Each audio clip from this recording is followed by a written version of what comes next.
Hello, is this team West Captain Matt Langhoff? Yes, sir, it is. Oh, happy Monday, following a beautiful long weekend of July 4th. How was the weekend? You do anything fun with the fam? Yeah, we went up to Colorado. My in-laws have a house up there, so we did some hiking, some fishing, just enjoying the beautiful mountain air, getting out of the Texas heat for a little bit of reprieve. What a time. What a time. Well, hey, I appreciate you answering the call this Monday morning on my morning commute. Had a couple of quick questions for you. You are on RHC Radio, sponsored by TPG Golf. So happy to have you on the line. So yeah, got a couple of questions here for you. We're going to be doing a spotlight segment for hopefully all 20 golfers. I don't know how I spotlight myself, so maybe it's just 19 golfers. Uh, but yeah, happy to happy to have you on the air. Let's get diving right into it. First question would be RHC as a whole. This event has started in one place. It's obviously seen some changes, adapted a little bit. Obviously, my goal in this entire thing was to get a competitive in nature with your buddies thing going that we can have until we're 80 years old and, you know, decrepit, if you will. So I wanted to get your take on RHC as a whole, where your thoughts are about where we're going, and just overall the week um, entirely. Well, I think that it's one of those things that it's the highlight of my golf year, for sure. And the fact of one, you bring together one of my favorite things, which is just friends and people, and you get to see each other maybe once a year, maybe a couple times, maybe a few times a year. But you get that aspect of it. But for a lot of people in this group, myself not included, um, were college athletes or very competitive people growing up.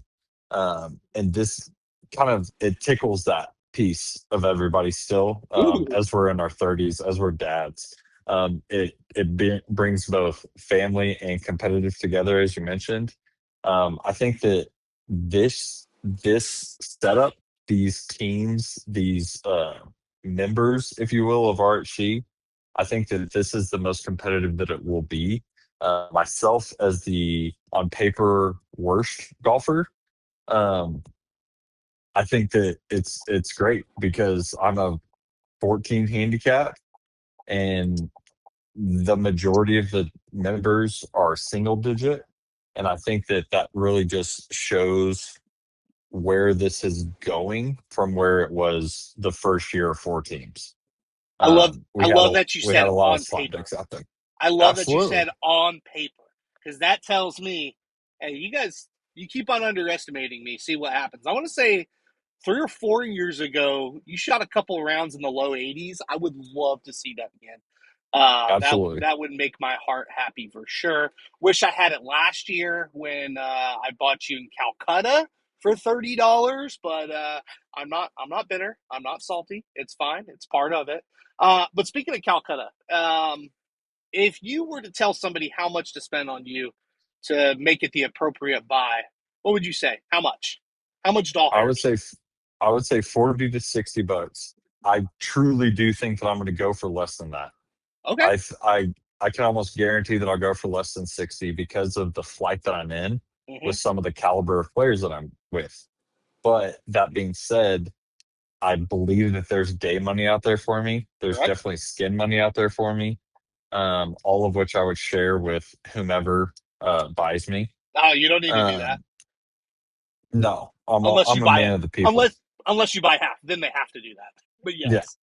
I'm a man of the people. But I think that I'm going to go for low, being like I just said, the 20th ranked golfer. But I'm ready to surprise some people out there. Ooh, I love that. That that sounds spicy, and I'm here for it.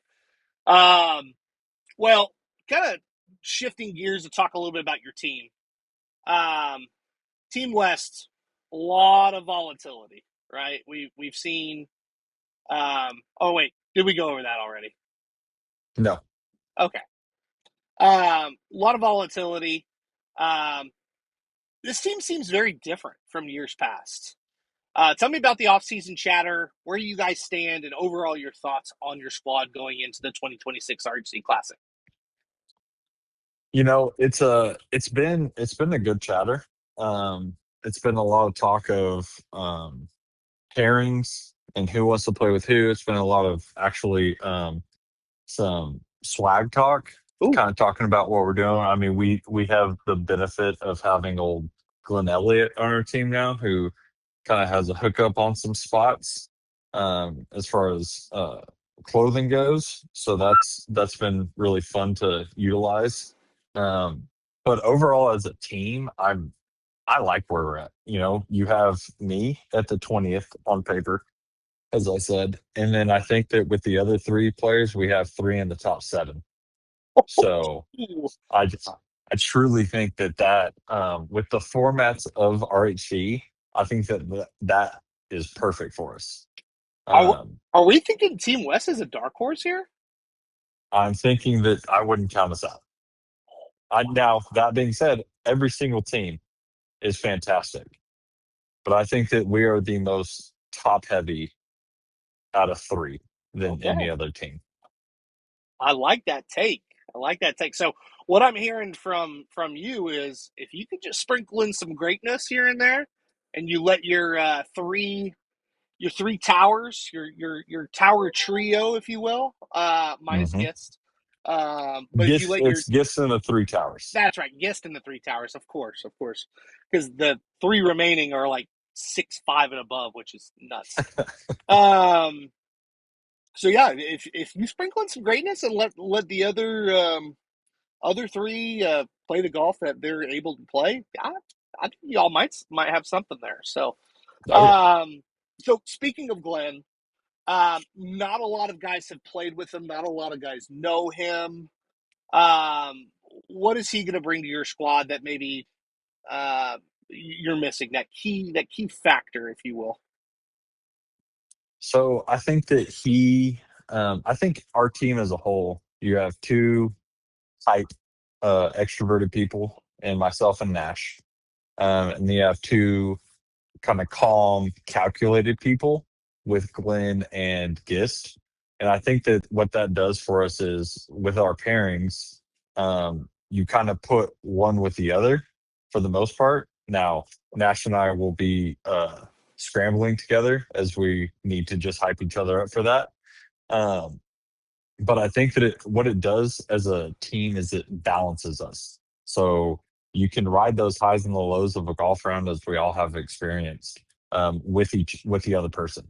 One person can keep you humble, kind of keep you focused on the next shot. One person can gas that person up for a great shot.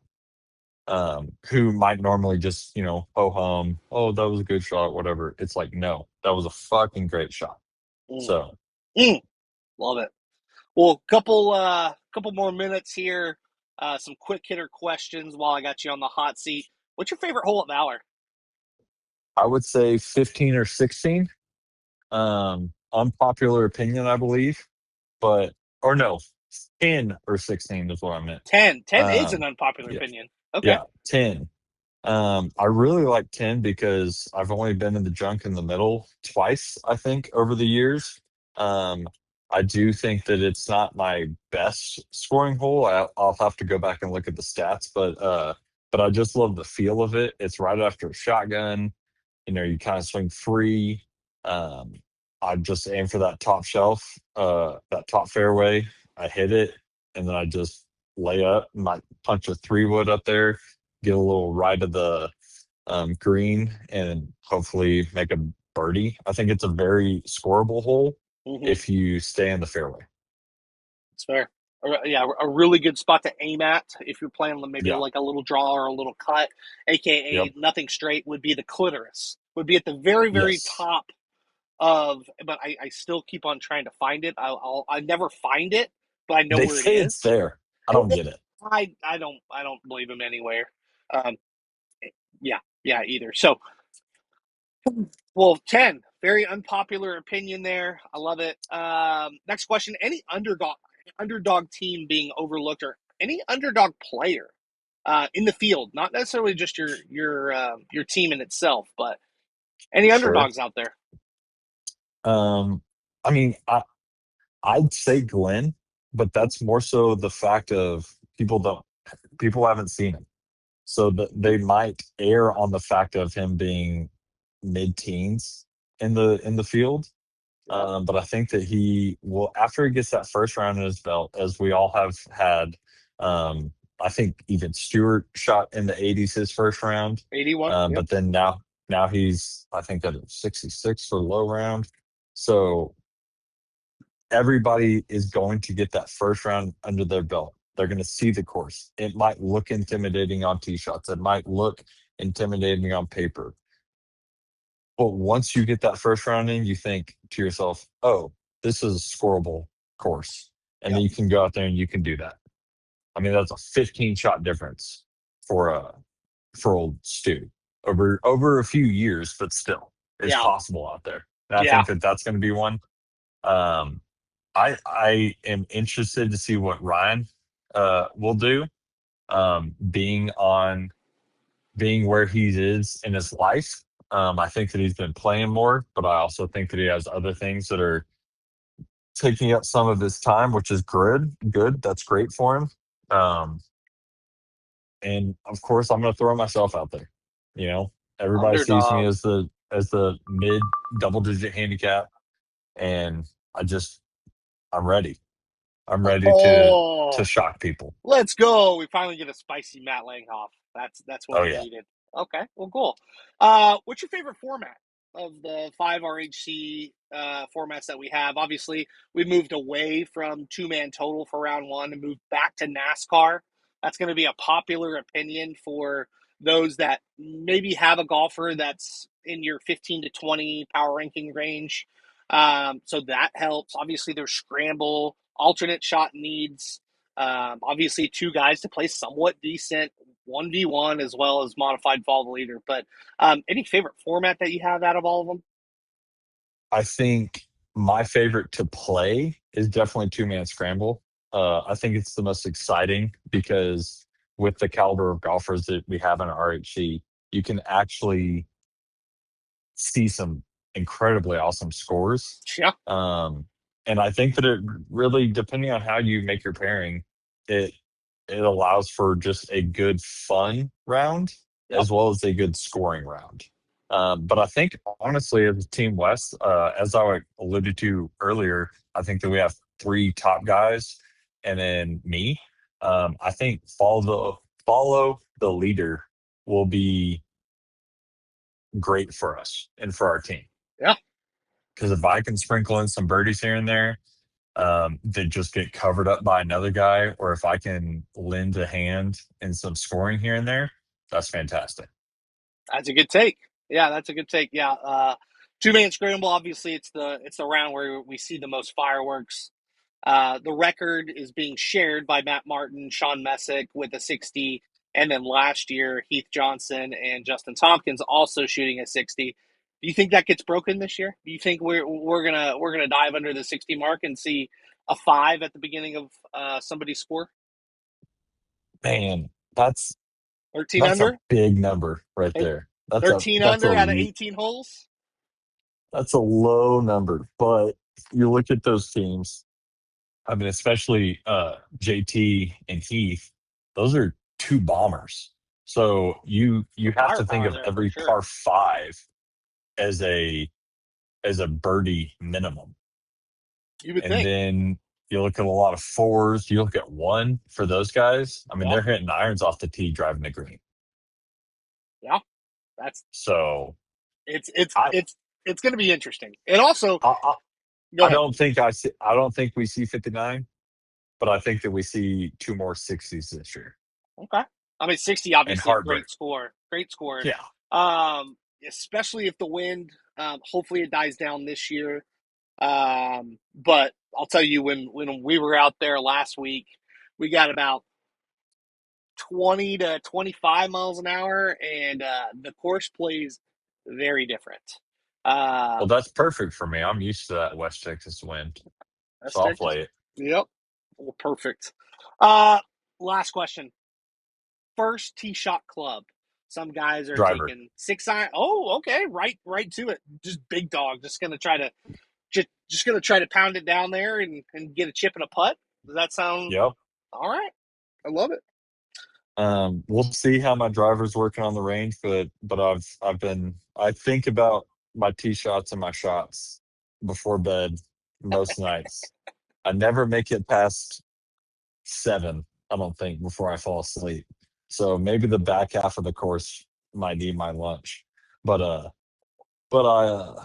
no, I do think that it's going to be driver. I think it's going to be up there right of those trees, that cluster of trees, just kind of straight down a little 30 yard pit shot up there, two putt par, walk away. Sounds great. Sounds great in theory, right? It sounds great in theory. Man, I think I go through the first 4 holes 2 under whenever I'm thinking about it, but that's never happened.